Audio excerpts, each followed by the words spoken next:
And start recording. Alright, let me put the links out too. Copy. We are streaming. Twitter. Stream is up.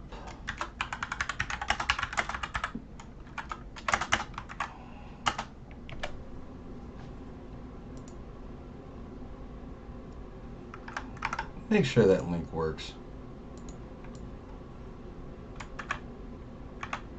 I don't know why. Nope. Yeah, I don't know why it gives me the one link to the stream and then it just doesn't work.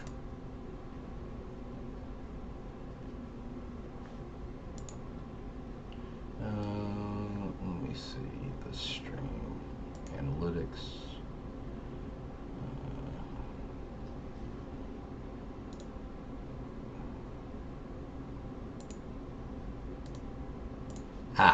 You know what? That's what did it. Okay. Let me delete that tweet. Stream is up.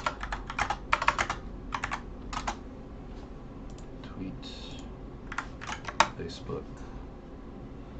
I'm gonna go ahead and drop it in the Discord too. Okay.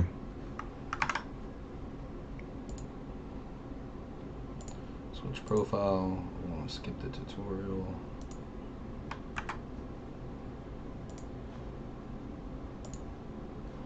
Alright. We's live. We is live! Alright, let's do this. You ready? Yeah. Alright. Welcome to this week's edition of Skip the Tutorial, #1 video game podcast in Dallas.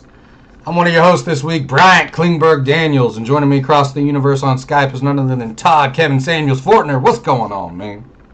Oh man, you know, God bless the dead. Doing good, doing great. God bless. Do you know who dead. Kevin Samuels is? No, I'm gonna be real honest with you. I didn't think you did. Like we've been doing this for a minute, and you did great with the intro because I think I fucked you up last week with Ryu Hayabusa.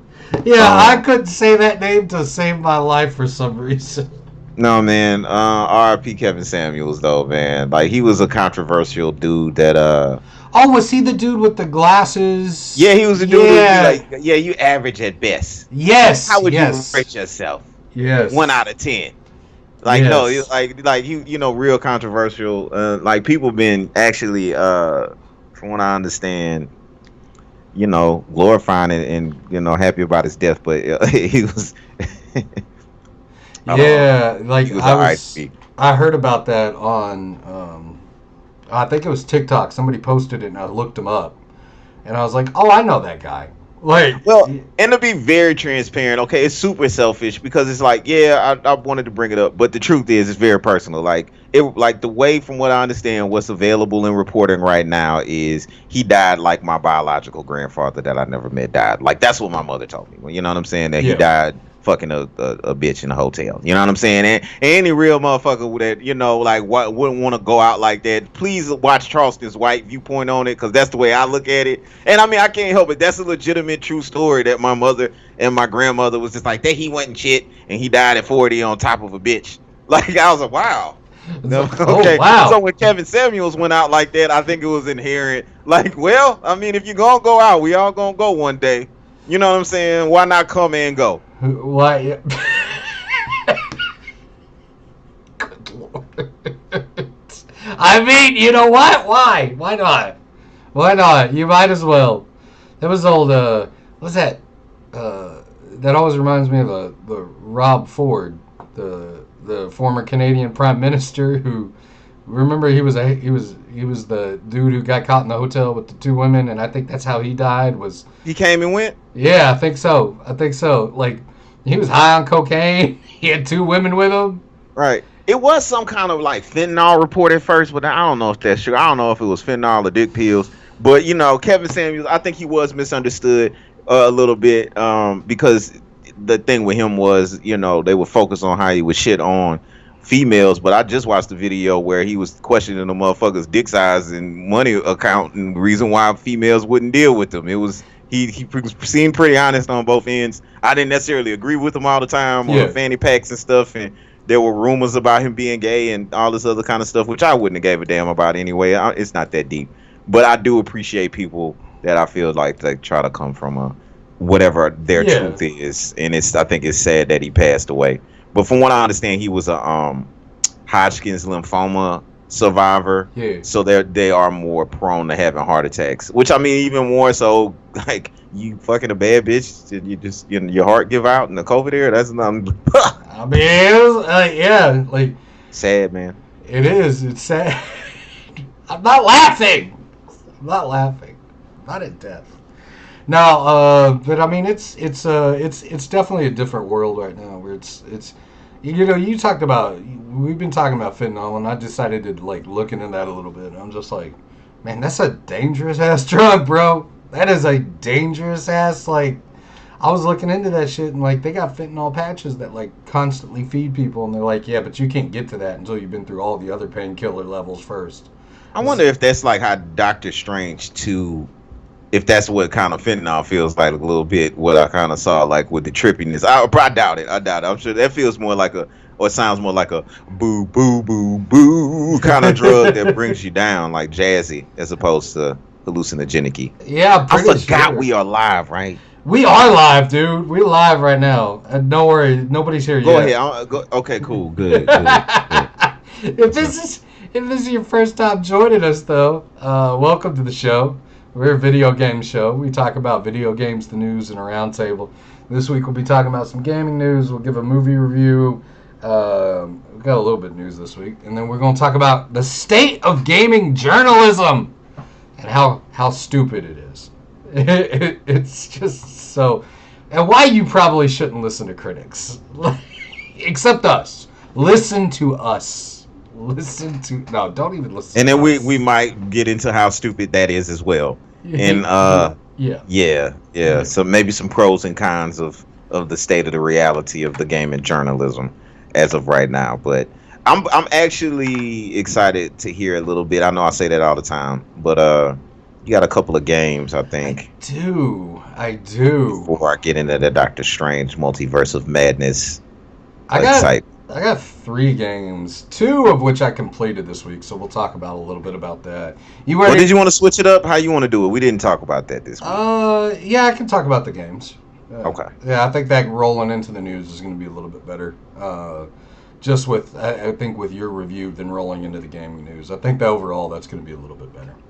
All right, so the first game that I've got up this week is Tunic. Tunic. Shout out, Boss Man. Shout out, Boss Man. I absolutely agree. Tunic's a great game, but I wanted to talk a little bit about it here. Tunic is an indie game that has recently come out on Games Pass. Well, recently, within the last month or so. It's got some very Zelda-esque vibes with Dark Souls bosses, and it's got a really unique system of discovery in the game. And the discovery in the game, Todd, is as you're playing through the game, you find pages to an old school gaming manual. And this old school gaming manual gives you clues to how you navigate the world, how you defeat enemies, and how you unlock areas of the world. The thing you quickly realize, at least I realized pretty early on, is when you go to the pause screen, Tunic goes behind the gaming manual, and as it goes behind the gaming manual, it's on a CRT television. So it's pretty clear to me that the developers, what they're trying to do is they're trying to ultimately emulate what it was like to play an NES game as a child. And as they're, and that explains kind of the language behind the game itself and the actual manual, because most of the manual is in a foreign language that you don't understand. You can't read it. You're just picking up clues as to what the gaming manual is actually trying to tell you. Overall, I really enjoyed the combat, and the boss fights really do feel Dark Souls. You do have to use dodge a lot. You have to use your shield a lot. I mean, it takes time to really learn the patterns. And the exploration, especially in the first 2/3 of the game, was a lot of fun because I was using the manual and I was relying on picking up pages and pieces of the manual in order to understand where I needed to go next in the world, which I thought was a really, really clever tactic. Where the game sort of falls apart to me is in the last third, if I would say. It's like kind of the last portion of the game itself. There gets to a part where you've gotten a lot of the pages, you've explored the area, and you've gone, okay, well, I know what I need to do based off these manuals, and then you can unlock the last boss fight. Well, there's kind of two mindsets here. There's a portion of people who, there's additional dungeons that are available to you, and these additional dungeons unlock different treasures, and they're all hidden throughout the manual to where you can go find them. There's 20 of them, and there's puzzles on how to unlock these dungeons that are hidden in the gaming manual itself. That's where it falls apart to me because I had no interest in doing that. I really, the best way, and I've been thinking about this since I beat it, the best way that I really can compare it to is when I got to the last hour or so, I was ready to be done with it. I was just, and it's only a 12-hour game, max, 12 or 13-hour game. But when I got to the very end of it, I was ready to be finished, and I had no more drive to explore further or to unlock these dungeons because I was like, well, I can just go beat the last boss now. And that's what I did. I decided to jump in, and there's going to be some people who really engage with this game, especially with the puzzles, and they're really going to love it. There's a whole subreddit dedicated to it, talking about the puzzles, talking about solutions, the different hidden secrets they find, and I think that's really cool. Like, you built a little community around this game. I mean, and don't get me wrong, it's absolutely gorgeous. The art style is wonderful. It's got this 2.5D isometric appeal to it, where you have to change the camera angle to solve certain puzzles. The combat is challenging. It really is, especially for the boss fights. But overall, it was kind of one of those games where it's like, okay, this was nice. That's really what I could say is, this was nice. For 12 hours, this was nice. Like, I enjoyed it.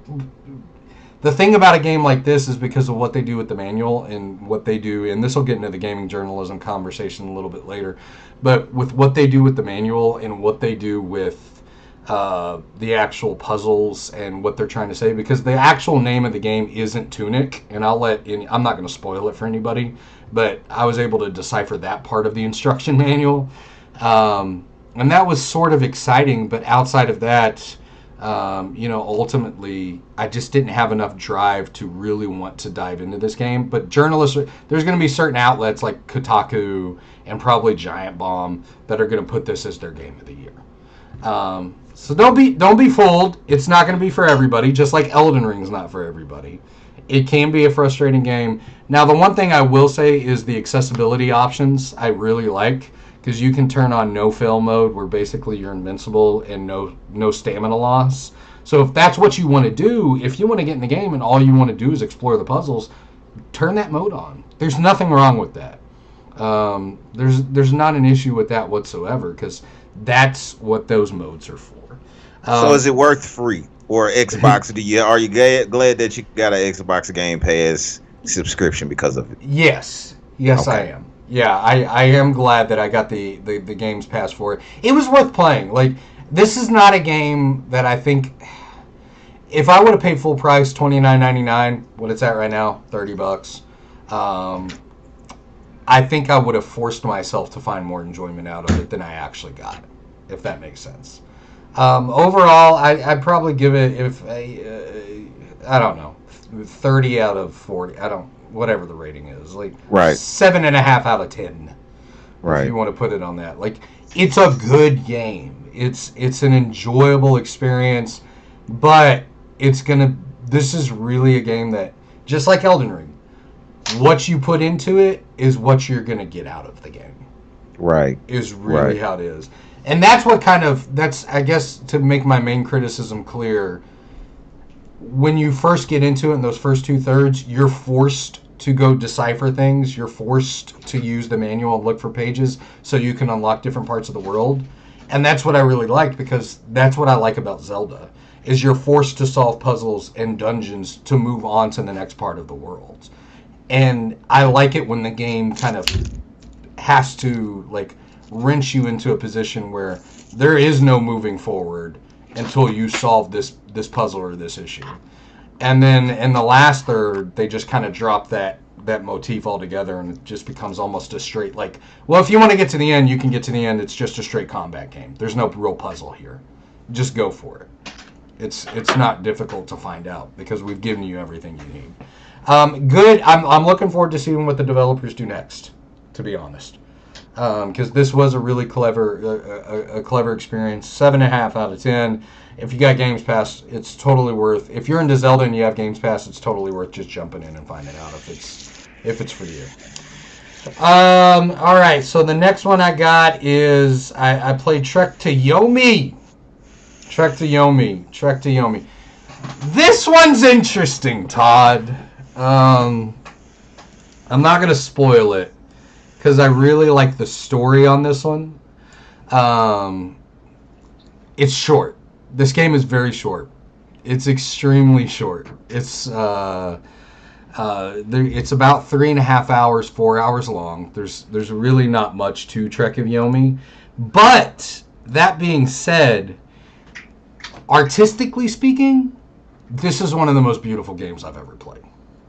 Just the choices that they made, the decisions that they made in this game to force the camera angle where you couldn't change the camera, the story they were trying to tell, which was a straight narrative, felt like an old samurai film. I mean, it really felt like I was playing through an old samurai film, and that's what it was, is because you can tell the focus was not on the combat or the puzzles, because the combat's not difficult. The puzzles aren't really difficult at all. It is trying to tell you a narrative, and a very intentional narrative. They understood, I guarantee you they understood this game was going to be about 3.5 hours long. And that's what it comes down to. So there's not a lot of exploration. There's some replayability built into it because you get to a point in the game where you have 3 different paths you can choose. And so there's 3 different endings to the game. And I think with a game that's about 3 hours long, if that's something you choose to do, am I going to? No. Like, I got my fill of it. But I could see where people would come back and explore to see if they couldn't unlock different endings. Overall, it feels very... I don't know, man. Like, it's hard to describe. It's just gorgeous. Like, it's just like it was so sumptuous, and it was black and white, and had the film grain and the styles and the shadows. Like, this is for an argument for me. trektoyomi is that argument that this is more of an art piece than it is a video game. Like, that's exactly, this was an experiment in art more than it was a video game itself. And I really, really like it, dude. I really like it. I would give a high recommend for this one to be played over Tunic. And the reason I say that is because it's so short. It's very straightforward. There's no hidden paths. There's no real branching or exploration to do. But if you like old samurai films and you appreciate art design in games and really unique art design, to say that, this is one of those that is totally worth just running for about 3 hours. It's not gonna kill your system. It's not gonna destroy your system. You could probably run this thing on a potato.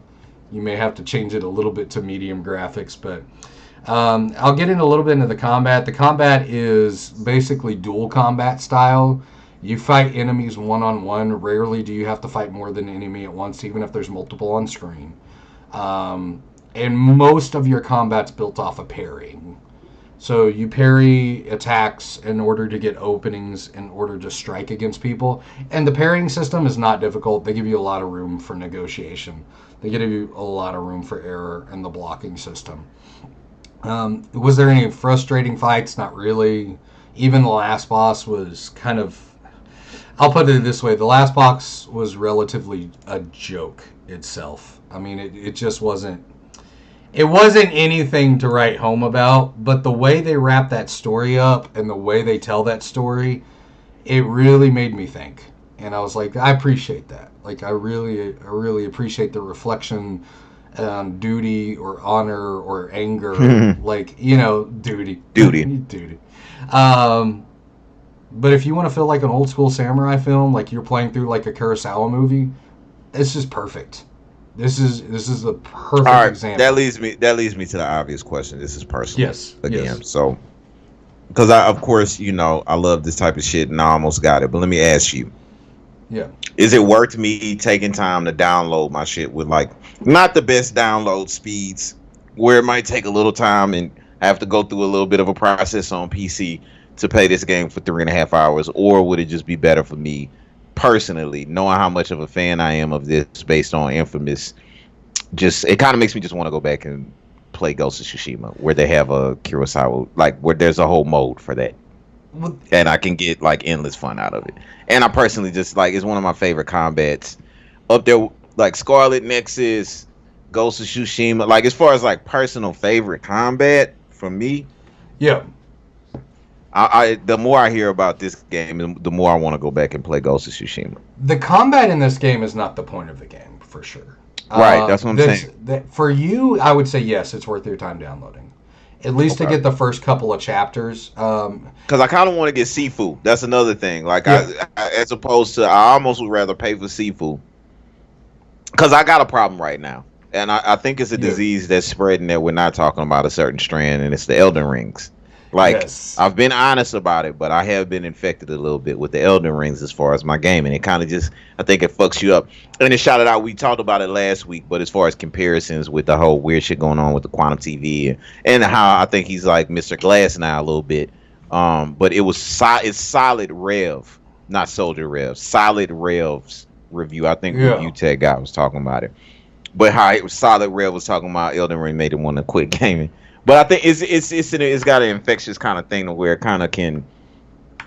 I don't know, man. Like it'll just you gotta put so much into it. I think sometimes if you're gonna get into that type of game where I found myself not really. It's hard for me to find something else right now. Maybe it's not. Maybe it's because it's nothing big out. I am excited to try to get into a little bit of FIFA, but that's kind of honoring a homie just to kind of wash it off. I almost could get back in the Horizon, but it's been a bit of a tapering off effect yeah, because of the Elden Rings. yeah. I would. Trek to Yomi is a very different game. It's Devolver is the publisher, and it's very different than Ghost of Tsushima, and it's very different from Elden Ring or anything out right now. The reason to play Trek to Yomi is really the artistic nature of it. I mean, it's an art project. It's an art project. It's a narrative based. It's not a difficult game. If this was longer and they were trying to do more exploration and it wasn't so on the rails, I would say no, it's probably not worth it. But for what they were going for, the fact that they have a lock camera angle and some of those environments that you get into are just so gorgeous and so like just breathtaking in a way that I've never seen. Like they were trying to get as close to a samurai film in a video game as possible, and they succeeded. They succeeded. And I would say more so than Ghost of Tsushima, because Ghost of Tsushima is a very different game. It's still got the open world elements. It's still got the mode that you can turn on, yes, and it's still got a great story, but it's long and it's in depth and it's engaging. Trek to Yomi is okay. We're gonna make a Kurosawa movie, but that's exactly what we're gonna do. Is we're going to transpose a Kurosawa movie into a video game, and that's what they did. They succeeded at that part, and that's what's beautiful about this game. I would actually, I don't want to take away too much from it because I didn't. Not that I didn't enjoy the combat; it was just very simple, and not that the game was short. So I don't want to take that away from it because I understood what they were trying to do. I would give this an 8 out of 10, and this just for pure artistic sense would make probably my top 7 at the lower rung tiers, just because of how beautiful the game is. I mean, the shadows, the black and white scaling, the film grain, the soundtrack, the dialogue, all of it. It's just a very different style game, and I appreciated it. It's I'd recommend it. I'd recommend that, and it's a short, and it's not very big. I think it's a few gigs, like a couple gigs. Like it's not a large game. The one thing I will say that this exposed, though, was a flaw in the Xbox Games Pass where you have to be online to use it. Um, because last night I got to the last boss fight, beat the last boss, it rolled the last cutscene, and then my internet disconnected, and so my game shut off.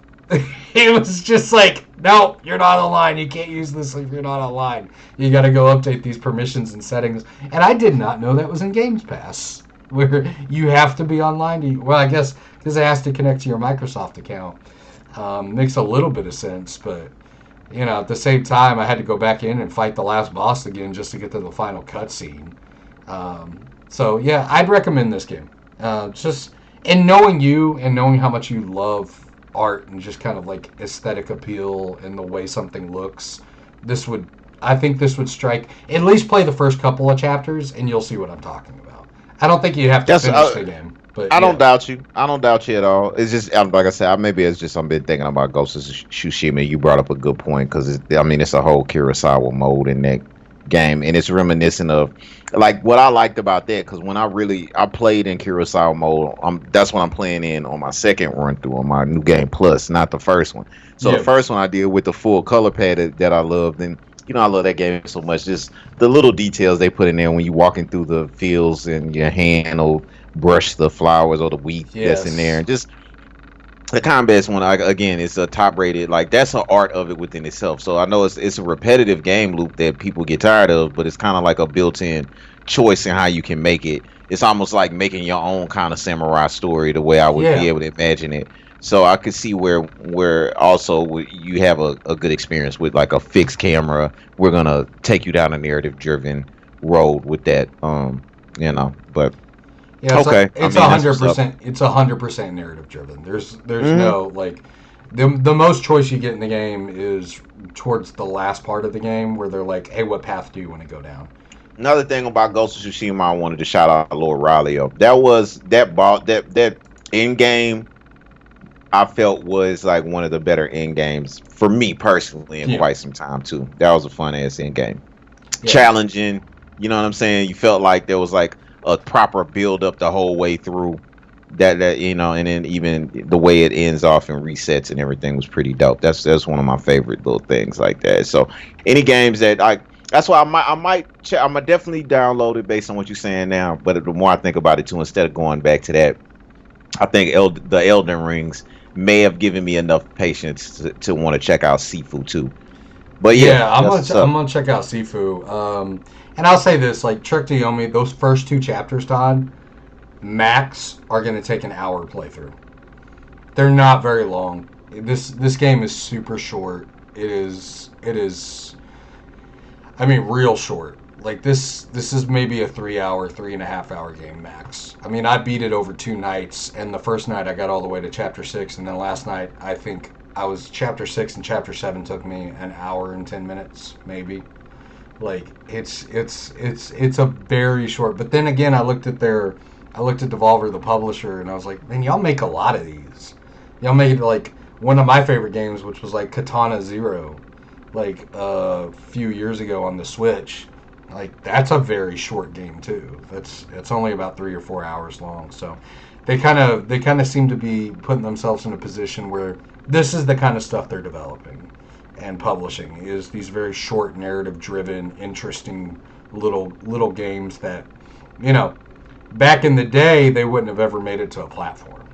Back in 2012, it's stuff like this wouldn't have been out if Steam or Epic was really able to get those things greenlit. So, yeah, those are my reviews for the week. The only other game I've been playing was Remnant from the Ashes with Bob, and that's 2-player Dark Souls with guns. I mean, it's fun. It's a blast. I fuck with Remnant. Shout out Booty is Bob, man. All things coming together like Booty motherfucking cheeks. I was checking it out on Twitter. All hell Elon Musk, man. That's dope and much appreciated because I remember Boss Man bringing up Tunic and being able to, for you to cross that over and confirm that shit. I might have to check. I might check them both out. Fuck it, why not? Why not? They're free. But that's the crazy part, man, because I know Xbox taking money out of my motherfucking account. I ain't been fucking with it since Halo Infinite, which started out great. You know what I mean? And I would never. I don't. That's one subscription I don't want to get rid of. But I'm still really like, oh man, it sounds fanboyish. But I've been really loving my PlayStation, So well, this will be good. Maybe that'll be something too to get me off of the Elden Rings, man. But great reviews as usual. Trek to Yuma, because I was back and forth on it, but I think you done sold me on it just for gamer health, good narrative. That's what's up. But yeah, man. So Doctor Strange 2, can we talk about that? Multiverse of Madness. Can I get into a little bit of that? Yeah, let's talk a little bit about Doctor Strange too. Man, I love this motherfucking movie, man. Now, so this first things first. We talked about it a little bit in pre-show. I'm not trying to spoil anything on this one because I really, really firmly believe you are doing yourself a huge disservice if you allow yourself to be spoiled on this. I want to say it's really a good theater movie, a good theater experience. If you want to traumatize your child, I love it. probably I love it. like F if he's them like kids. 6 years old or some shit like that, you kind of want to traumatize them. You kind of want to, I want to go home. Like a couple of scenes like that. If you're into that, you might want to bring them. If not, this is a definite PG-13. Like a hard PG-13. I don't know what the fuck Disney got going on, man. But I'll say this too. I had tempered expectations for it, but man, I was going back and forth. I couldn't stop thinking about it. It's been a long time since I had this much fun in a movie theater, especially with everything going on. I think we talked about it before we went to go see it. IGN, speaking of gaming journalism, IGN gave it a 7 out of 10. I wholeheartedly get that because the cheese is strong within this one. The cheese is strong, like Elden Ring boss level strong cheese. But like, for me, I can, man, 9 out of 10, 10 out of 10. I'll give you 10.67, 9.677 to 8, 9. Or who gives a fuck about numbers and shit like that? Like, I like Leprechaun 3. Or 2, I do for too. sure. Like, I like them all. More importantly, man, like when you dig deeper into it, we talking about a Sam Raimi movie, right? So it depends on what type of fan you are and what's going on. You go down Benedict Cumberbatch. He's sounds being like Benedict Cumberbatch. porn star name. Really. And you got America Chavez in the movie, which is just the fucking. It just, these things, like, it doesn't feel like it's coming together. Like America Chavez, the controversial Hispanic American or whatever, Mexican American, whatever she is. I think 2011 when she first originated, and just the suit and the power set and everything. It didn't do well. There was some concerns about it. I loved her in the film. I think what they did so well in the movie with that is it really didn't overshadow Doctor Strange. Like, this is still a Doctor Strange movie. It's not America Chavez's movie. And that's a fine line to kind of, try to balance a lot of times. That a lot of films, I don't think, do a really good job of doing that. Like, that character generally becomes, like, kind of sticking, but like, it's weird, dead weight, like, kind of feel. I didn't get that at all. Like, I liked her character. The controversy around Saudi Arabia banning the movie behind the lesbian couple in it. Like, normally, if it was worth it to me, I would say it. But that was like the stupidest shit ever. Like, it wasn't even. There's so much ridiculous shit going on this film. Like, it didn't make sense to me at all after seeing the film for them to even focus on some shit like that. It was the most, especially the way it played out. It was actually really fucked up if you think about it. But that's a whole nother story for another day. Once more people have seen it. But I mean, Wong, Sorcerer Supreme, they kind of, I think they could have did a better job a little bit, giving him a little bit more highlight. But he was great to me. I had a lot of fun with it. And it's a Doctor Strange movie. It's not a Sorcerer Supreme movie. It's Doctor Strange 2, Multiverse of Madness. So I get that too. And then you got Elizabeth Olsen and Scarlet Witch. Woo, bro! Like, man, Amber Heard times KO Ken 10, dog. Like, that shit was. There's certain parts that it's one of those old school kind of horror films that it's not supposed to be funny, but you almost gotta laugh in certain parts. Yeah. But it's still horror in this. Definitely horror in it. Like, I'm telling you, there were more moments that the crowd and everybody, including me and who I was with, was like, oh, this is why you don't want to spoil. If you spoil it, you're gonna miss out on it. Like, and I've heard, like, in multiple screenings, there's been claps in the same part. Like, that might annoy somebody. Like, I'm trying to watch the goddamn film. I think I saw that Yeah. on one review, but no, I enjoy those types of things, and it's been a minute, and it's different than like a Joker or Batman in the theater kind of feeling. It's like that Yeah. popcorn flicky '90s Friday the 13th kind of more a little bit of a feel, but it's a Marvel movie, so it's strange. Like they took it places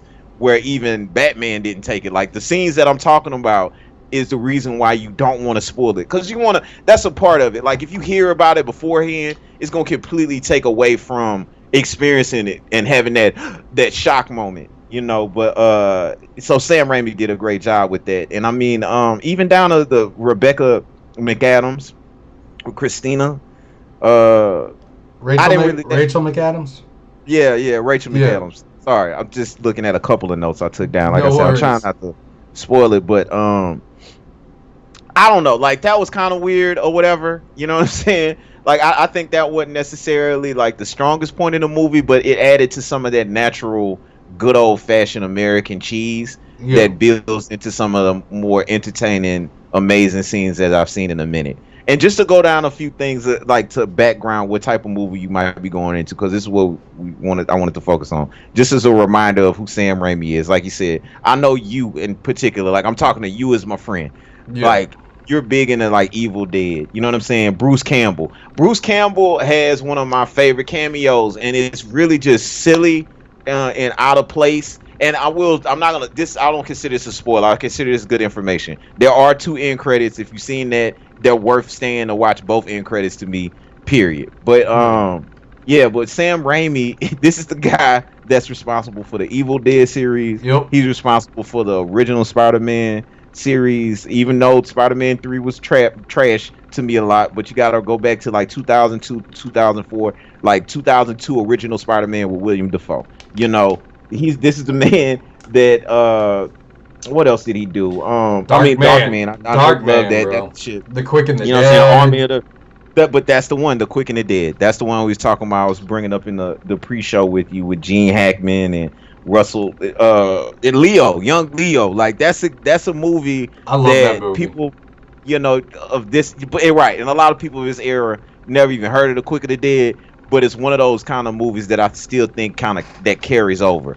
So to take all that kind of chemistry and formula, mix that with the Benedict Cumberbatch and Sherlock, Benedict Cumberbatch. Let me respect that man's name because he's a talented actor. Obviously, some of the writing in the movie it felt purposely cheesy. That was another thing. Like some people will complain about the wig that he had on, but I feel like if you've watched Army of the Dead, like all of this makes sense in what's going on. You know what I'm saying? It's just a wild fucking ride that you're gonna I mean the fact that he was able to put all of that information in a 2-hour film was another testament to how good it was too. Drag Me to Hell. That's the other one. Sorry, I was trying to think of Sam Raimi. I love Drag Me to Hell. Right. That's a great PG-13 horror film. That's a PG-13 horror film that freaked my Oz wife the out. Great with James Franco. Yeah. That's one of my kind of Sam Raimi experiences. That's a good comparison as far as like a little bit unexpected nature.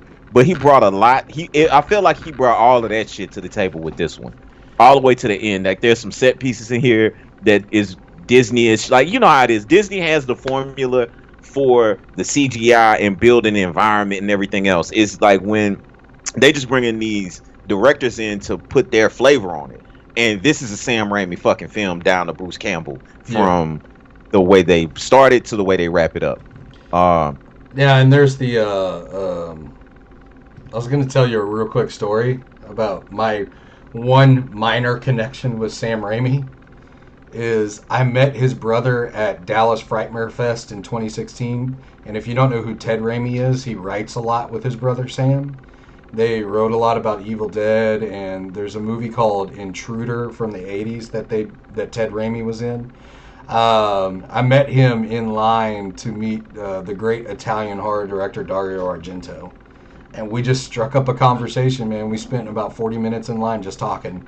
Me and Ted Raimi got a picture with him. He went up and talked to Dario, and he sat down at the table with Dario, and I was like, man, that was one of the coolest experiences of my life. And Ted Raimi was cool. This is the reason why I can't wait for you to see it, Yeah. because that's why I'm kind of like really harping on it too.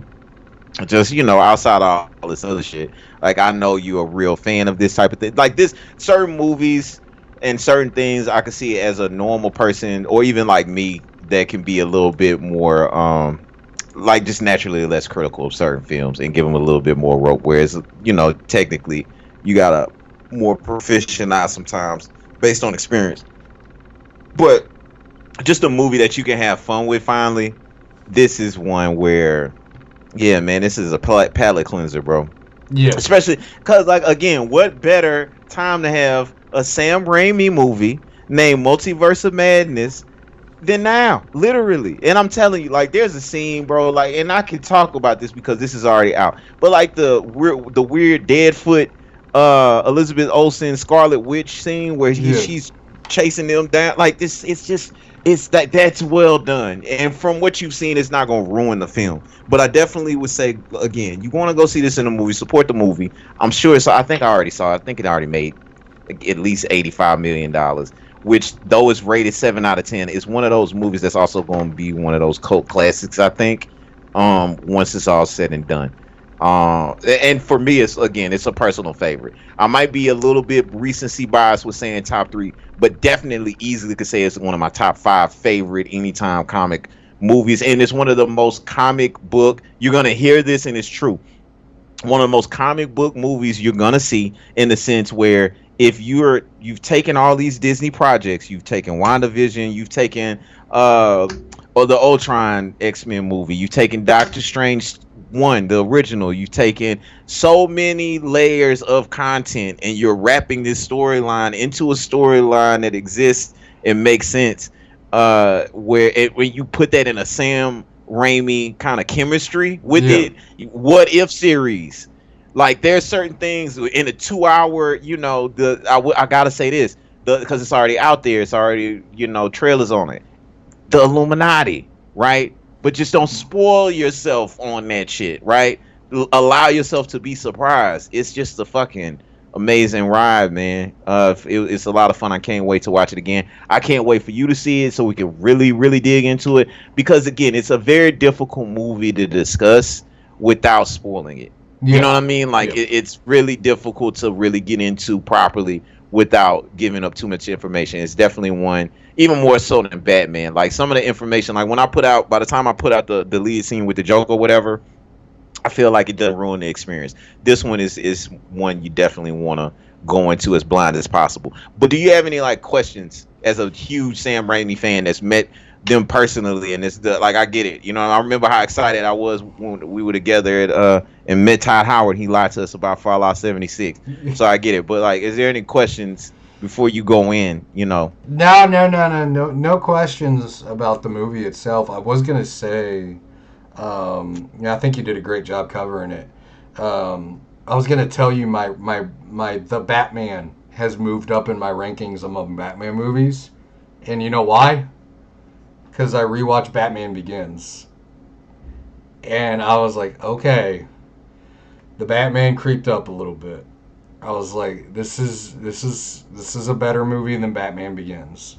Like, this is a better movie than it's in that fifth slot for me right now, or fourth slot. It moved up 2 places. Fair. So that's fair. Right now the ranking is The Dark Knight, Batman Mask of the Phantasm, Batman 1989, and The Batman. That's fair. Like, it moved up. That's more fair. Yeah, that's fair. It actually, watching Batman Begins, increased my rating of the Batman. I was like, okay, so this is more like a 7 out of 10. That's what happened to me. That's what happened to me. Because I watched it in it. Yeah. And it's easily an 8 out of 10. Like I said, to good comparison to bring it back. Critically, technically speaking, to me, the Batman is just a better movie, right? But Doctor Strange 2, Darkman. Doctor Strange 2. Like, Darkman isn't fucking The Godfather, right? But it's a cult classic. It's a great movie. I've seen Darkman, I don't know how many fucking times I've seen Darkman. it's just on randomly on some fucking public access channel somewhere in a laundromat. But you watch It's it, on right now. Those, I guarantee you, right. it's on somewhere right now. Right. So like imagine that though, but like Disney behind it. It's fucking childish, bro. Like there's some shit in here that I can't talk about right now that once we get into it, you'll see even more so why I'm excited. But like it's if you don't go see it today, make time this weekend, get it knocked out so we can get into it further. Yeah. Cuz it's worth it. Yeah, well, we're gonna find out. Cause not for everybody though. Not for everybody. Not for everybody. It's a 2-hour movie. You know, not for everybody. Speaking of Darkman, if y'all are listening to this, y'all never seen Darkman, y'all gotta go see Darkman. Like that movie I love that movie. But that brings me back to the days of our childhood where we'd be watching Sunday television and some random, like you said, cable access network, public access network would just be running the most random movies. They'd be like Darkman, followed by Heart of Gold. And you're like, what? And you just sit down and watch them because you ain't got nothing else to do. Yeah, that's just... Let me tell you something, though, about this, though. I may be in a minority opinion on this one. I don't know. Like, I may be in a minority opinion on this one, but it's my honest opinion. Like, that shit was fucking... like a fun-ass time, bro. It was a fun-ass time. We'll get into what those opinions really mean in journalism conversation because I personally think that... I honest to God think that right now in the age of the internet, and we'll talk a little bit more about this come time, but right now in the age of the internet, these massive rating critic websites that like aggregate ratings themselves... I think it's kind of dangerous a little bit. Not dangerous in a bad sense, but just kind of like it sways public opinion a little too much on certain things. We'll get into it. That's a good segue before we get into the news. But I did let me because nothing's perfect, right? Even the things I don't like about it, though. I mean, I think aren't the greatest. I pretty much enjoy it, but just for somebody that might not want to see it, I'm trying to think of things that. Not to just be critical to be critical, but just be honest. Like there are, like I'm telling you, there's some lines that some people aren't gonna fuck with. There are proper criticisms for people that feel some kind of connection to the WandaVision story. Yeah. But I think they're gonna fix all of that. And I loved it because Scarlet Witch. I'm wrapping back around, but fuck it. You know what I'm saying? Scarlet Witch is like that's well done to me actually, as far as being honest to the comic book Scarlet Witch, not WandaVision Scarlet Witch. That's a different motherfucking thing. Like there were a couple of weird little things in it, but for me, if you know the comic book niche version of how powerful Scarlet Witch is and the respect that it commands and what that could mean, they did a great goddamn job of, you know, exhibiting it. But at the same token, that could be something that will bother somebody else. There's certain aspects of it, if you were like emotionally connected to that TV show and you go into this film and expect what you got from that TV show, that is not what you're going to get from Sam Raimi in this film at all. Not even close. You're going to get more of like a Friday the 13th feel than anything else. And you're going to have, there will be blood. I'll just say that. It's greatness. But yeah, I think, in my opinion, that is perfect entertainment, Friday the 13th. That is my favorite film series of all time. I watch it once a year. I watch all of them once a year. Like that is my perfect film series. Like I will say this too. One of my favorite scenes that I did not expect. Like this is not what it is, but it was like it made me excited to see what they could do with Skrull the Conqueror. Yeah. And I'll just leave it at that. I will leave it at that, and we will revisit this after you get a chance to see it. So we can pull out a full spoiler conversation and really flesh this whole thing out because it'll just be a fun conversation, man. I can't wait for you to see it, bro. Brickhouse chimed into the chat. He said, "Nice Stars hat." Thank you. Go Stars. Screw Calgary. Go Stars. St. Louis, y'all better lose. Y'all better lose to the Wild. All right, we're ready for some news. Let's move on to some news. You ready for that? Let's do it. News theme. Of course, man. Do I need to? Right. For the edit. For the edit. Make sure I got my time marker right on that one. Otherwise, I'll just be searching through it.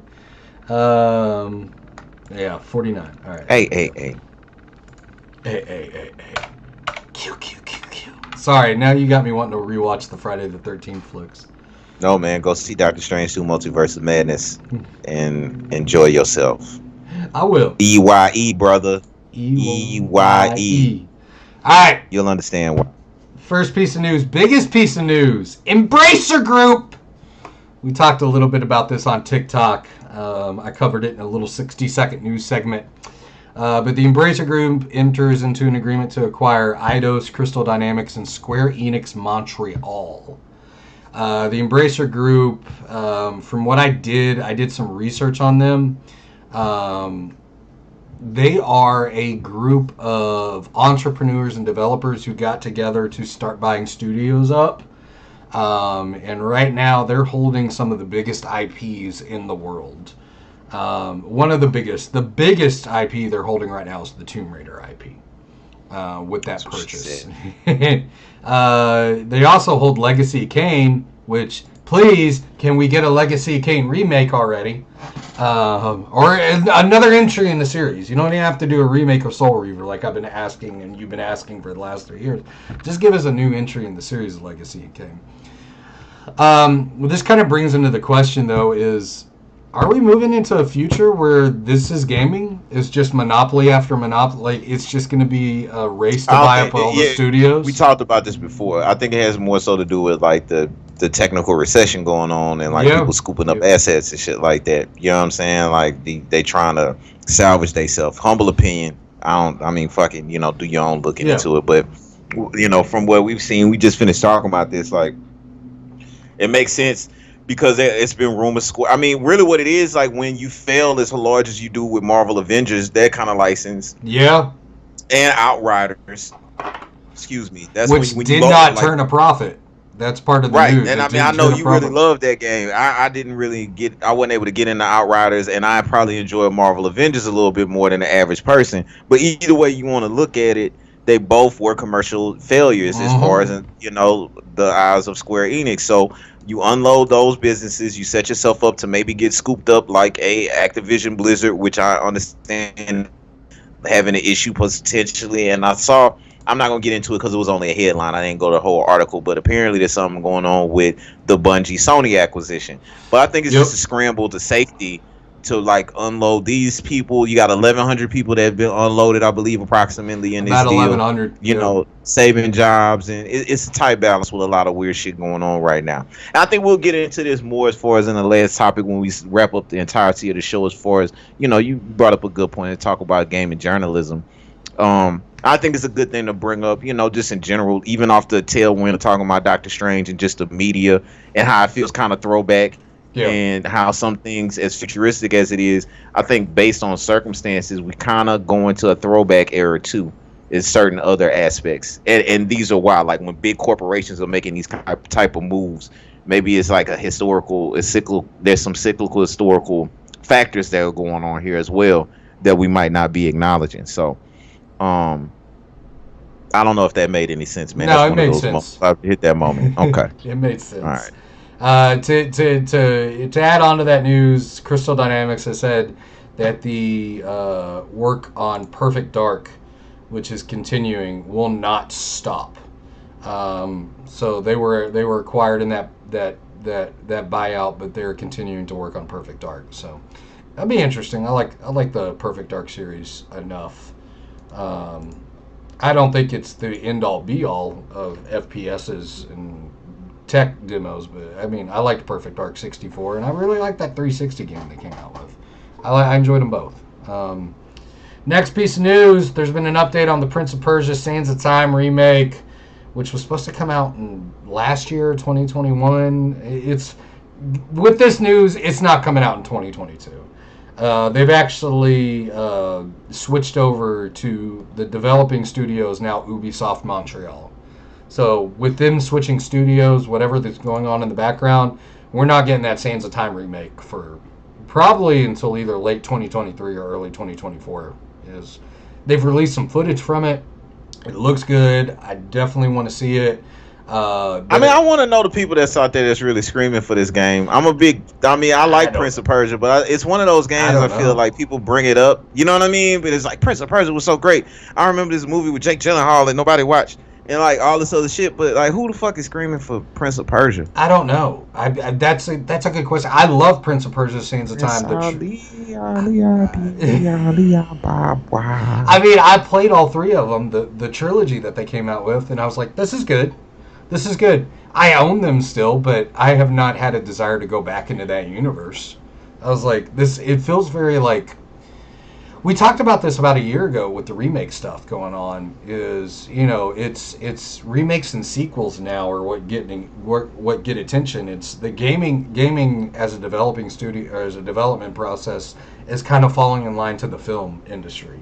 It's like, well, people clearly want remakes and they want sequels, and businesses clearly want to make profit and don't want to run into the IP trying idea. to make it right. Yeah, that's it. Because people like, okay, well, Elden Ring, this is what you get, and all this other kind of stuff. But it's from a trusted From Software group. They knew they were going to make money on this game. Yeah. That wasn't like that big of a leap to me. You know what I'm saying? Well, and part of it too is stuff's just getting more expensive to make.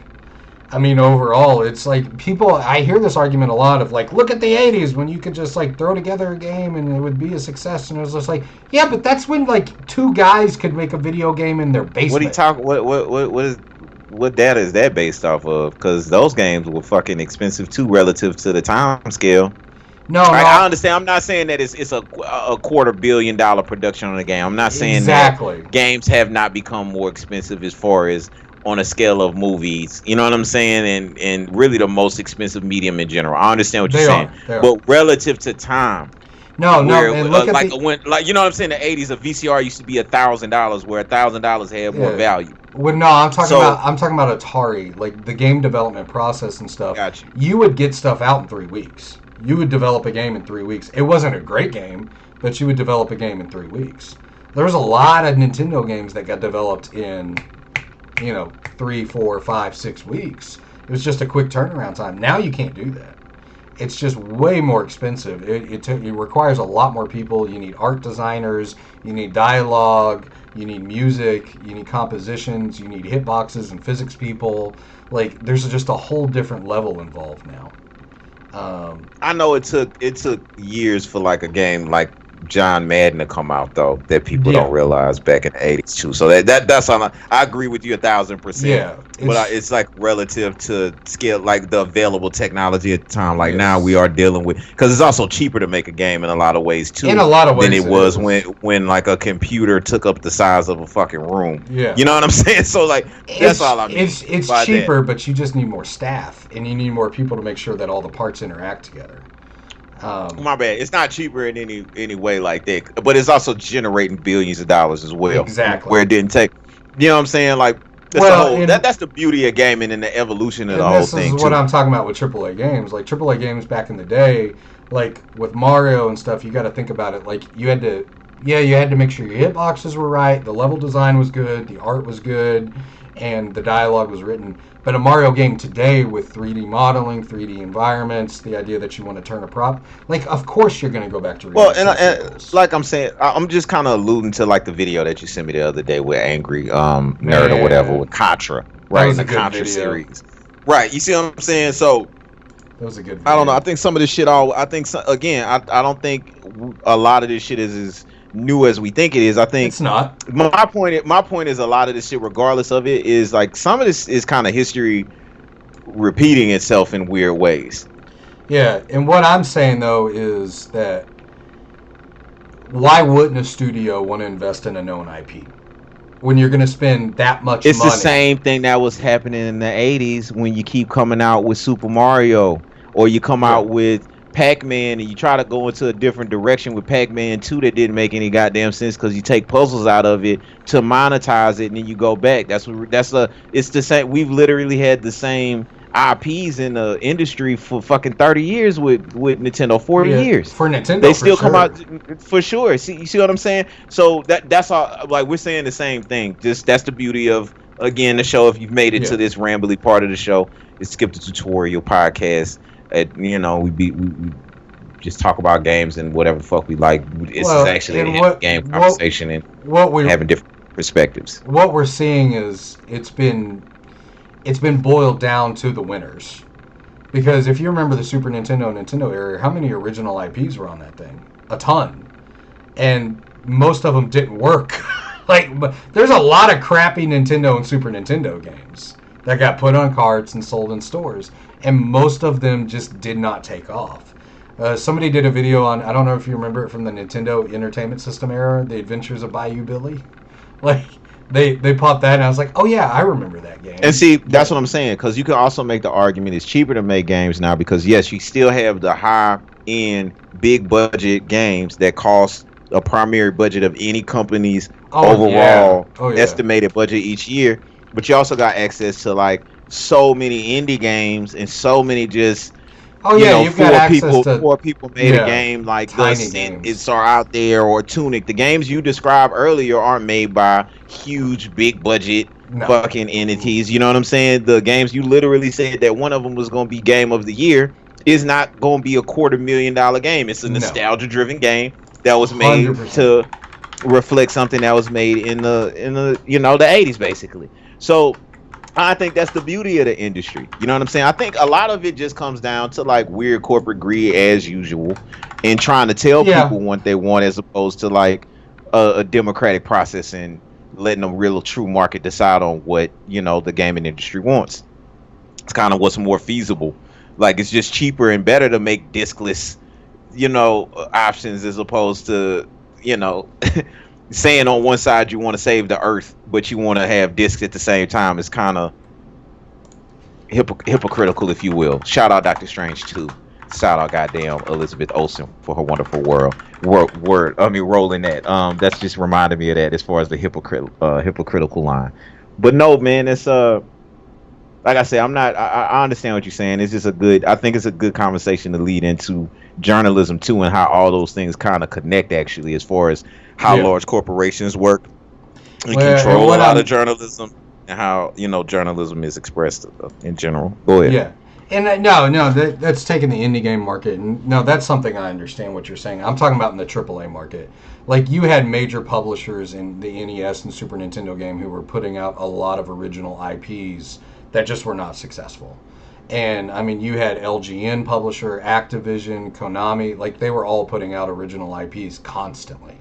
And you can go back and look at it. And the indie game's a little bit different, but I see what you're saying too. You understand what I'm saying? Yeah, it's corporate. Right. I'm saying like a dollar isn't worth what a dollar was 80 years ago as it is now. There's inflation. So if you're looking at a $3 million game in the 80s, you're looking at a $30 million game now. You know what I'm saying? So it doesn't seem like it was that level of investment, because we look at things in short scopes. But it's kind of the same but different type of thing. Like I think we like to make certain things more grandiose than they are, like it never happened before. Even though, I mean, it is on a bigger scale, you know what I'm saying? And it's still relatively a young medium, but we've seen this in movies as well. It's like the same kind of theory in any kind of entertainment. Like, yes, it costs $50 million for this, like, or $250 million for this Marvel film, right? But that doesn't take away from like the large movies in the 20s, like Cinderella or some shit made by Disney or whatever the fuck. That's all I'm saying. Relative. I found some data here that says most indie publishers today, it costs you about anywhere from $250,000 to $500,000 to develop.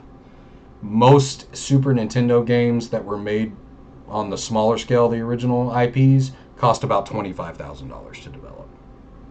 So. And okay, is that adjusted for inflation, or that's just a straight up number?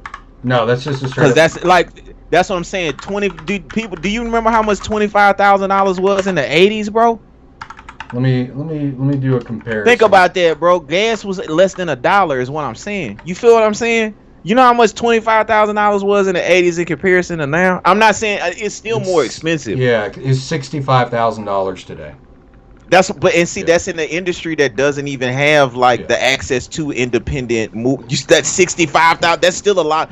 That's still a lot of money. Yeah. That's still a lot of goddamn money and especially in a new budding industry that's not already been proven, that's making billions of dollars. So that's like a lot more front end money that's not trusted. So it's just a different challenge. And I feel like the point being is the whole point of like what can we learn from what happened then to avoid fuckery now.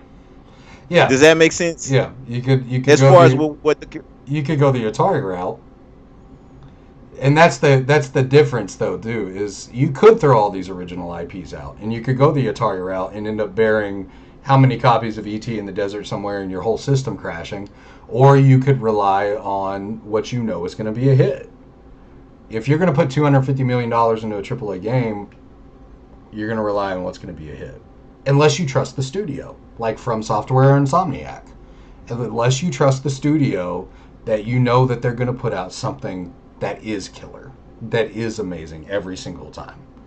You know, that's the weird difference. And that goes back to the original story. The very first news story is now people are buying up the studios, so what does that mean? Because now you got people buying up studios, so now you're forming monopolies. And it's getting strange. And it's interesting. But right now what I think we're in is we're in a transitionary period.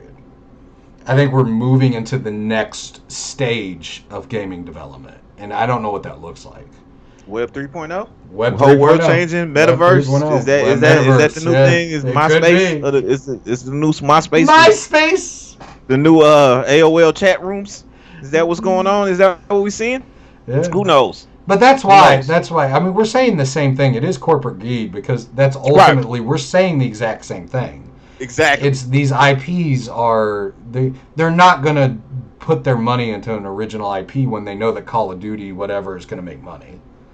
Madden's going to make money, but Madden needs to come out every year. That's new teams, new rosters. I mean that's my theory. That's such a clusterfuck with that monopoly. Yeah. Speaking of monopolies, exclusive contracts and how and just the fucked up part of non-competitive nature. That's what I'm saying. The danger is when you take out, I mean, it's humble opinion, like you take out the competitive nature in the gaming market, you know, it's like the reason why McDonald's is across the street from Burger King. You know what I'm saying? Like ultimately, it's gonna hurt the consumer, i.e., us, if you know these things get too collectivized. I think, like, but I don't know. Who knows? You know what I'm saying? I got more shit to play than I got time. At the end of the motherfucking day. Well, that's the other thing, too. We have more access to games than ever before, and we have everybody vying for our attention. Like, everybody's vying for our attention. I mean, that's every developer, every publisher. Of course, games are more expensive now. Like, I can get into 2K right now and hop on one of 4 of my custom-made builds that's tracking all my cheesy-ass motherfucking VC that I have with all 18,000 moves that I got in different clothes and everything else, and then flip right over to Elden Ring with my Samuel L. Jackson Ronin sorcerer, and then flip over to Miles Morales, all in SDD. You know what I'm saying? Like when you get Brickhouse makes a good point. He says Madden doesn't need to come out every year, and I was like, that is a great. That is a great point. Yeah, that is a fantastic point. Unless it's free to play. It's just my ignorance on Madden. It's just not something I engage with on a regular basis. Well, you know, I gave Madden up a little bit for 2K goddamn crackheadishness, and then I gave all that up for Elden Ringness and Horizon Forbidden West for a while, thank goodness. But I think all the sports games should go to free to play though, run that model. You know what? I think you're probably right. Look how much money Fortnite's pulled in. That's what I'm saying. I'd be more willing to engage with a sports game. It's already a free to play game. You just paying base goddamn money. You know what I'm saying? They try to push mud down your throat and all that other kind of shit. Yeah. I'm gonna get back on that next year though, so we can run those charity. Maybe we do another charity event like we did a few years ago. But anyway, all you need is a roster update for most sports games. I mean, that's a fair point. Right. Yeah, that's a fair. Right. Absolutely fair point. Yeah. That most of the time, that's all they doing. They showing it this year with the 2K, with the way that they doing the seasons, and it looks like they're gonna try to annualize it like a Call of Duty or some shit like that. I think that's the better way to go. But I can see that. You know, that's my ignorance on the sports games. Next piece of news: Activision blames disappointing Call of Duty sales on World War II. They're saying that there was a lack of innovation of them going back to World War II, and that's why it didn't earn as much money as they have in the past. I was like, I mean, that makes sense. That does actually make sense. That makes. It's like Burnout, though, man. I think maybe it's just Burnout, Call of Duty, Burnout. That's another game that probably doesn't need to come out every year. You're right. It doesn't. I don't need a Call of Duty every year. Xbox Live Gold subscribers can claim 3 additional games in their lineup of games this year or this month. Um, Apparently, the first game is Braid. Oh, that was a classic on the Xbox Arcade Day. The second game is Joe Danger 2, and which is from Hello Games, the developers of No Man's Sky. And then the last free game is Cloning Clyde, which I don't know a damn thing about. Oh, my wife's calling. Let me tell her recording. That's gay, bro. What? It's real gay. Next piece of news. Epic Games and Microsoft have teamed up to make for a free Fortnite experience through their cloud system. So instead of having to subscribe to Xbox Game Pass to and the Xbox Cloud Gaming, if you want to play the cloud gaming and you want to play Fortnite, you can do it for free. There's absolutely no charge to play Fortnite if you want to do that. I'm not going to do that, but if you want to get on your cell phone and play Fortnite with touch controls or, the proper controller for it, you can do it for free through Xbox.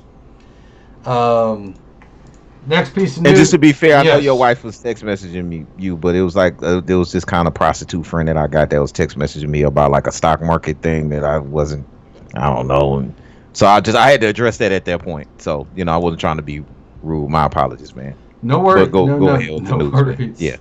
Next piece of news. R.I.P. Captain Samuels. New York is suing Activision. New York is suing Activision, targeting the CEO, Bobby Kotick. They're claiming that Activision CEO Bobby Kotick rushed to secure a takeover bid from Microsoft to escape liability for misconduct at the company. And they are suing the crap out of Activision for it. And this is gaming is really becoming part of the mainstream now that Congress and all these states are involved. I mean, California paved the way for this. When we get into the journalism thing, I think we'll get into more what maybe opinions on why that is real quick. Yeah, you know what I'm saying? I can't wait to let you breathe on that one. Yeah, for sure. Yeah, that's pretty much it. Got a couple of other last pieces of news. We got a new patch for Horizon Forbidden West, so I'm finally going to get into that game. So I'm going to be getting into that game soon. Tomb Raider sales since 1996 inception, they've been released, and they say it's sold 88 million units through the lifetime of the series. Jiggle physics. Jiggle physics. Removed. Removed. They're gone. Reggie Fils-Aime recently did an interview, which I found very interesting.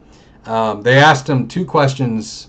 They asked him about the Game Boy Micro, and he said that they were actually forced to launch that due to a lack of alignment between different parts of the business. So they were forced to launch the Game Boy Micro.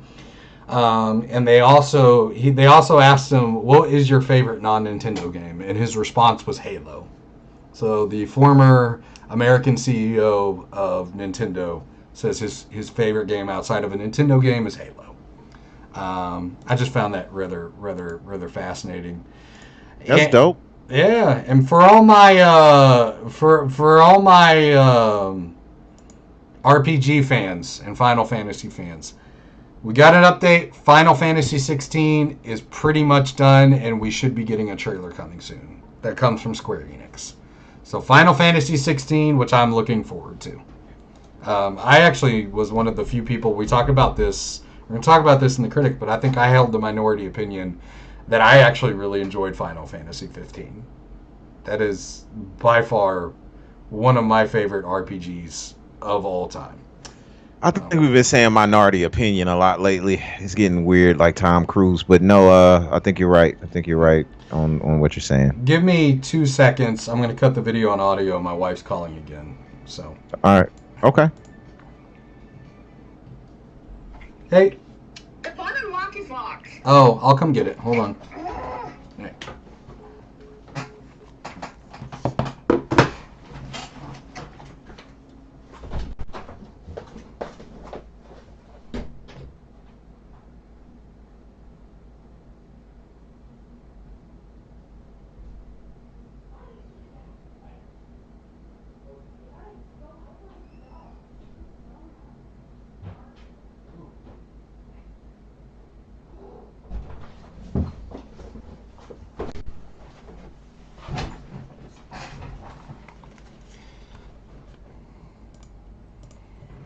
right, I'm back.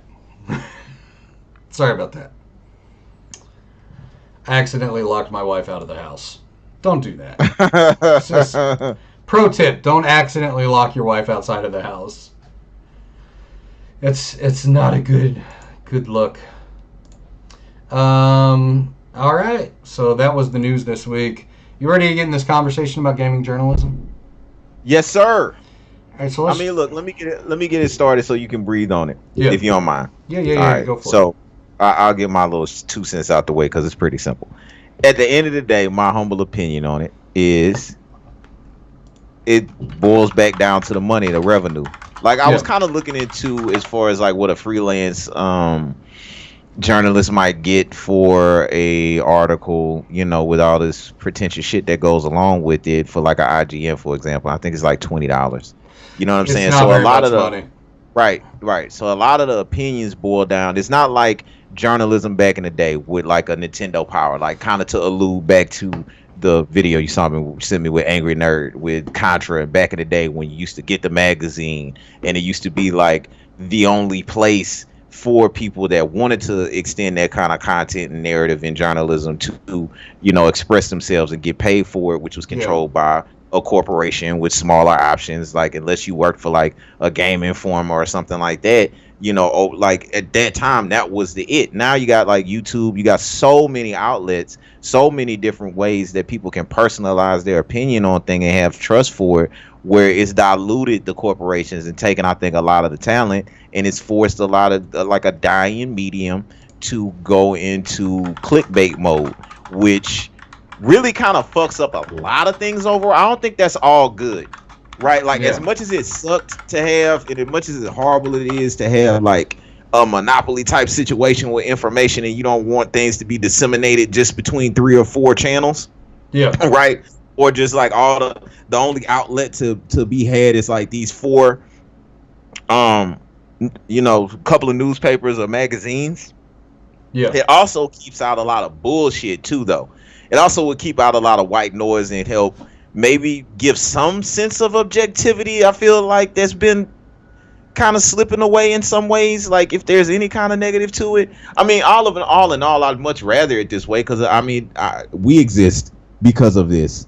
Like our opinions are able to be expressed based on the availability of the technology and getting everything out there right now. But I think the reason why most people feel like they can't trust corporations is because at the end of the day, they're for-profit businesses. And whereas they had more leeway years ago because that was the only place that you were going to get this information at, like that's, you know, they can have more of a pure critique. I believe they had more time to do reviews. Now I feel like the actual studios have a lot more power as far as what kind of information can go out, when and why, and control the narrative based on the clickbaity nature of what clickbaity story can I get put out there as opposed to just talking about the games. And I also think it is more pertinent. Like I think you could get away with a narrative about, you know, chip shortages based on lack of availability for a system in a, you know, prior to this era, without it being something looked at as somebody being like, oh my God, some other content creator that does like that's not really a professional like us.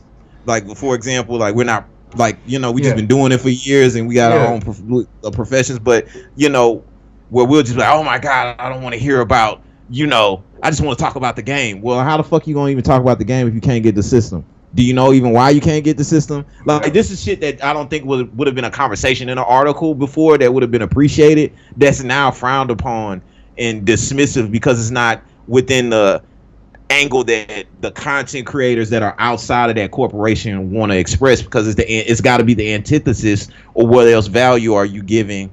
And it comes down to coins at the end of the day. Not like Super Mario, brother. Like coins in your pocket, because bread in real life is expensive right now. And that's what I like about our show too, because we can talk about the games and everything else like that, but it also comes down to like what kind of value is it being brought to you, especially with our most important commodity, which is time, as other shit gets inflated away.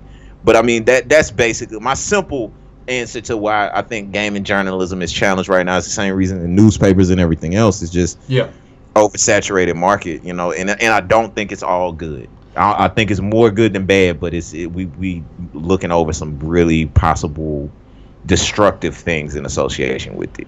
Yeah, and it tends to be, and I don't know. I don't think it's the journalists themselves that are really an issue at all. I mean, these guys are trying to make money, like you said.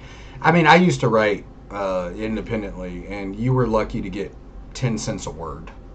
Is pretty much on average. I'd get paid 15, $20 an article, and that really hasn't changed. And this was 10 years ago. This was, not taking into account inflation and cost of living. And I did that simply to supplement income. And I was popping out, I don't know, dude. I'd do major studio movie reviews, and I'd go to preview screenings, and I'd get maybe a little bit more coin for that from like Slash Film, where it'd be like 25 or $30. And then I would do a bunch of independent like horror reviews for like different online magazines and publications, and I'd get like 10 or $15, and I'd make, if I put out 5-6 articles a week, which I was doing pretty regularly, I'd get $125, $150 extra. And that's not much. And you're talking about people who do this for a living, who are actually trying to make it in this. They're not hired into it. So I don't want to talk about the journalists, because I think there's a lot of credibility in that, and I think that they try to bring you to a point where you kind of understand the gaming industry as a whole and why this thing is the way it is. Like you said, like, do you even understand the chip shortage? Do you understand what there's lack of developers? Do even most common people understand what crunch time is, and why that's having an effect on gaming, and the Me Too movement, and why that had an effect on gaming, and New York suing Activision, like, for bad behavior, like why that ultimately affects everything about a video game itself. You cannot boil it down to specifically, I just want the game.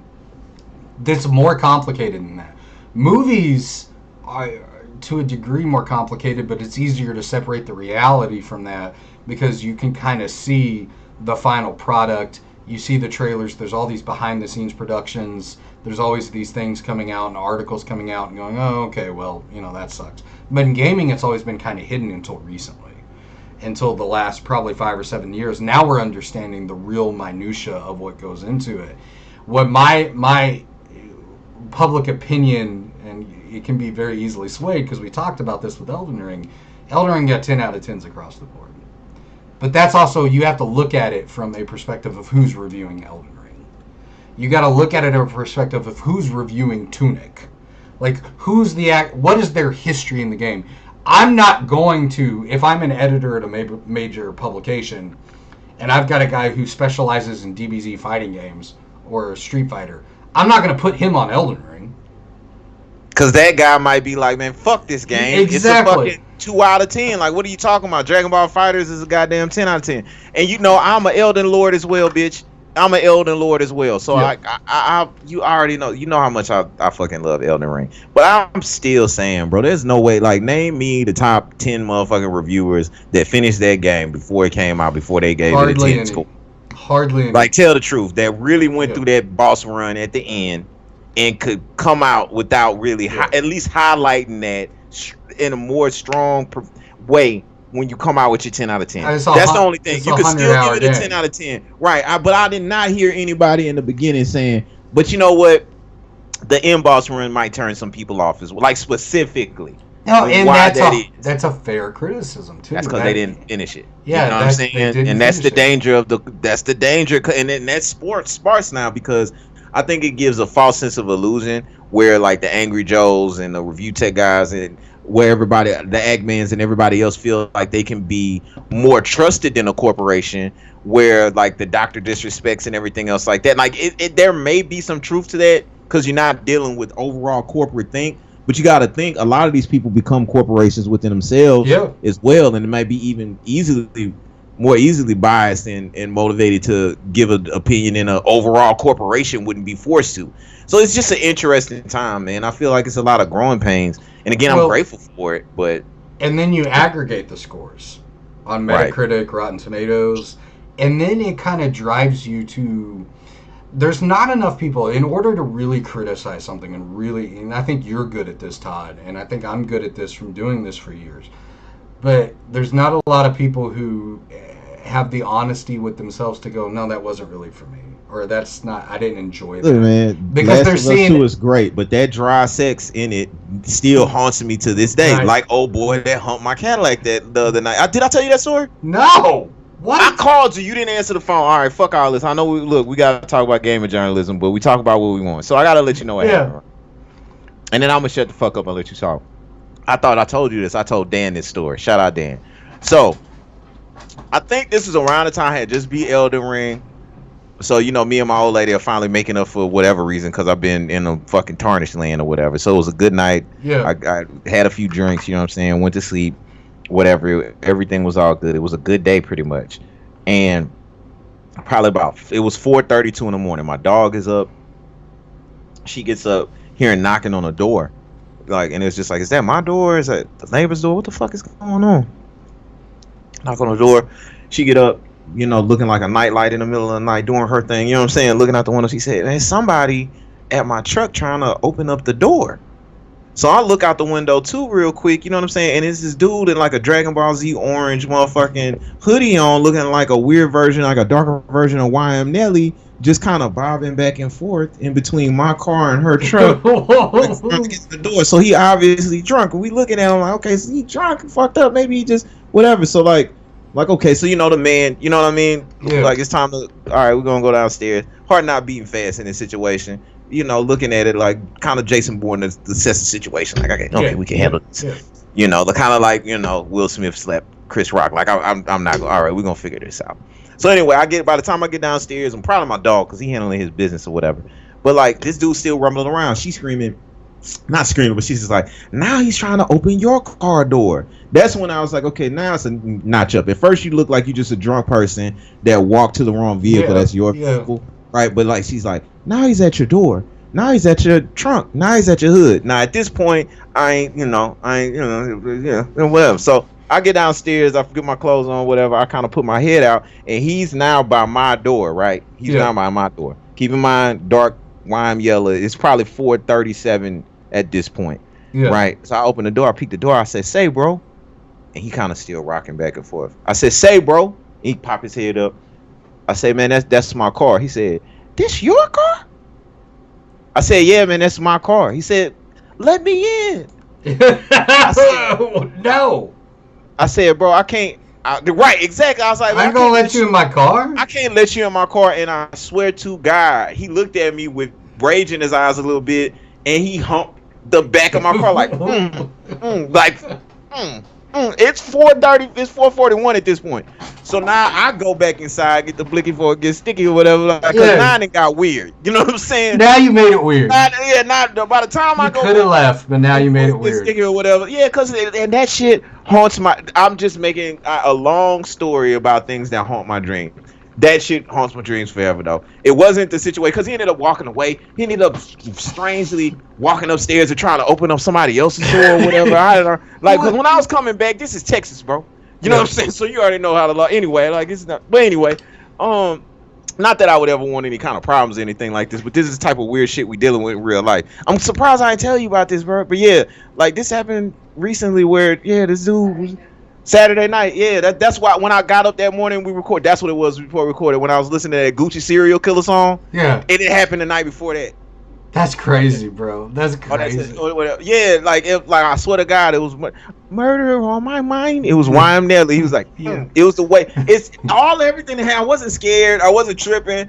It was just the fact that he hit my car with 2 solid humps. Yeah, I mean, he really made it weird, bro. Like, why, bro? Just because I won't let you sleep. Like, I guess he wanted to sleep somewhere. I think that's what it was. What kind of drugs is that? What are the kids? Fentanyl head babies. Fentanyl head babies, bro. Right. That's goddamn. I'm too old for this shit. They be smoking that. Danny Glover. They be smoking that. What was it called? What was the zombie drug that came out where that dude ate that? Bath salts. Bath salts. That's eating folk face or whatever. I don't know what the fuck's going on, but I'm in the house playing the game. I've been playing Elden Ring and everything else, man. It's the whole. It was the hump. It was the hump that did it though. But yeah, that made it weird. Things that so like that was on the level of Last of Us 2 dry fucking. Like it's certain things that haunt my sleep, haunt my dreams. And I hope you keep in mind what I'm saying about haunting dreams whenever you go see Doctor Strange 2 Multiverse of Madness. Well, I know that was a bit of a sidetrack from my gaming journalism, man, but that's pretty much what I got this week. So Yeah, I mean, it's just kind of a,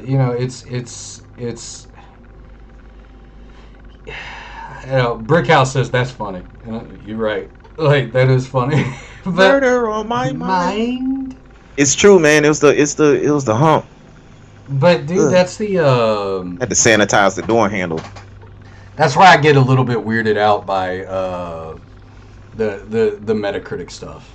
Like, I think it drives people to feel one way or another, and like if you don't feel that way, like with the crowd, the mob mentality, you become ostracized, and it's like you're ostracized on this one thing, and I think part of it too is people want to ultimately, because it's in our lizard brain, like we want to ultimately be part of the group. So we're just like, instead of having kind of independent thought, we really want to be ultimately a part of the group. And so we look for reasons to enjoy stuff we may not normally enjoy. Or we may not really fully connect with, instead of just like holding steadfast to like, no, this is how I feel about it.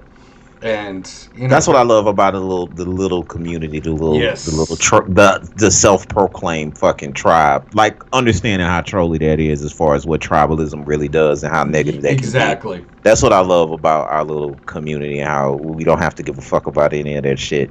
And just believe hard work pays off in the end, even if that's just trying to generally leave positive vibes overall. Not always right, you know what I'm saying? But I sometimes agree to disagree. Yep. But at least have some kind of, whatever happened to Rocky Balboa type shit going on around here. That's all I'm saying, man. Like, you know what I mean? We don't have to agree on everything, but if you could change, it all could change. Like that type of shit. Yeah, like, exactly. I think we need a little bit more of that and a little less of, Ben Shapiro, Candace Owens, Quantum TV, and a bunch of people shitting on each other's bed right now. Yeah. Sorry, I shouldn't have started doing what I was doing. I know I'm not making any sense, kind of rambling, man. But I love doing this show with you. It's a lot of fun. Absolutely. Well, we want to know your opinion on anything we've talked about today. Hit us up. skipthetutorialpodcast@gmail.com. Twitter @STT_pod. Facebook.com/skipthetutorialpod.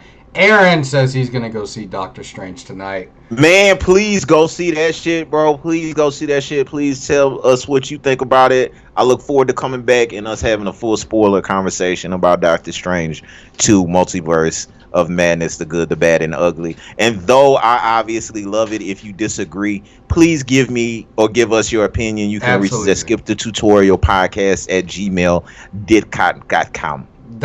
I didn't. Yeah, I was trying to sound like a Ukrainian, but it didn't come out right. Shout out to them. Hope they're, good luck on that fight. Absolutely. For freedom. Twitter @STT_pod. WWE's been epic lately. Go watch that. Just free promotion for WWE. Not like y'all need it. Other than that, that's all we got this week. So as we always do before we sign off, stay humble. Stay humble. Good night, Cambodia. And all things come together. Oop. Man, booty chicks. Hey. I whiteboard. Whoever Brickhouse is, that's what's up. That's what's up. All right, y'all. Are you gonna post this video this time after this? Yeah, I fixed the options. Cool. Yeah, it's going up. All right. Cheers, Mike. Y'all have a good day. Good Saturday.